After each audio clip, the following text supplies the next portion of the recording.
Okay, so this is gonna be a quick video on the new cooldown skip tech. Um, so this is basically a way to overlap the 15 seconds between your day 2 restocks by traveling. So let's say it's day 2 and it's already 140 after sleep. And I've thrown my ads going this way.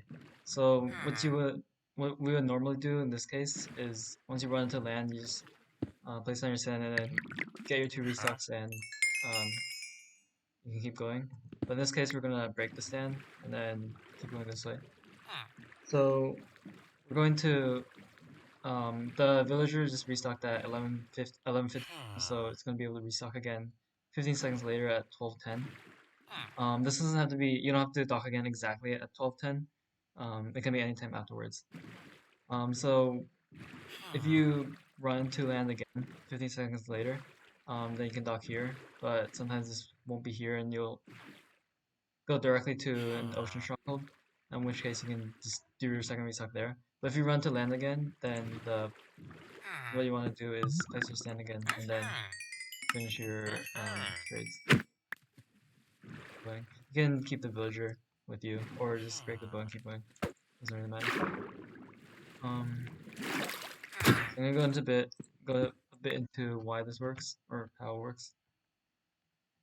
Um, so this is our day 1 villager, and say we want to dock and then start to do our trades. So as soon as you place a sand, if the villager is able to pathfind to it, then it'll do a work attempt immediately. So if it is within 1 block of the stand when the work attempt happens, then it will restock immediately. But if it's not within 1 block of the stand, like say it's here, but still able to pathfind it, it will work. It'll attempt to work, but that attempt will fail. And then it'll try again 15 seconds later, and then 15 seconds after that. What this means is that when you dock, you want to um, place your stand within 1 block of the villager in order to get a restock immediately. If you don't do that, then you're basically losing 15 seconds. So like that, and then it works immediately. Um, so you put it like here. It'll probably recognize it at this point, and then you move in later. It's gonna take like 10 more seconds to restock. You can see that happening.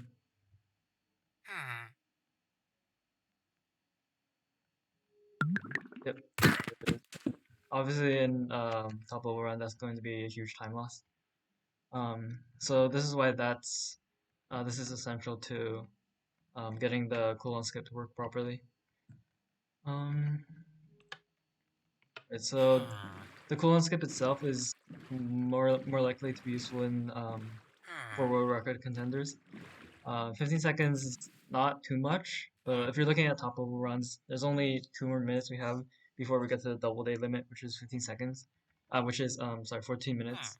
So 15 seconds is going to be pretty huge. Also, um, the time between first and 8th place is only 37 seconds, which is tiny. Normally, what you want to be doing with the 15 seconds, if you're not like death resetting or something, is you want to be doing a distance estimate, especially if you run into land. Which is why the colon skip is sort of a world record only type strategy. Since once you do a cooldown skip, you're basically forfeiting a chance to overlap the cooldown with distance estimate. Um, you can still cooldown skip and then distance estimate. It will save you a decent amount of time, since 15 seconds compared to how long it takes to distance estimate is still longer. But if you're doing cooldown skip, you're basically playing for an ocean exposed stronghold. Um, you can also apply this to Lapis list, which sounds kind of silly because Lapis list isn't that good for world record. But the mechanics I talked about, actually we don't need this guy.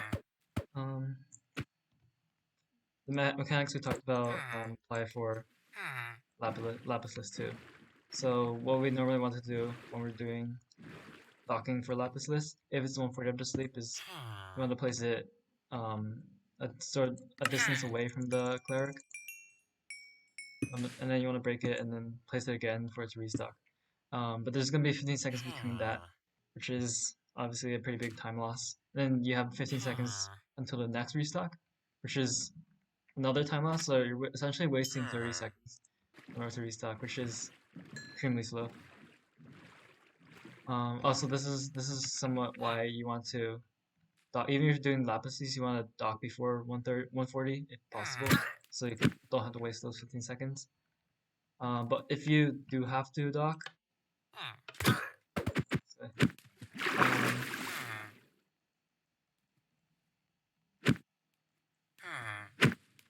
so if you do have to dock, you can do a similar concept to cooldown skip, which is um, you keep going after you lock in the villager for the first time. And since you haven't thrown an eye yet, all you want to be doing is just pushing chords. So yeah, going that way. And you pretty much want to have another island visible in the direction of good chords, or else you're just wasting time here. So 15 seconds later, you want to dock again. Um,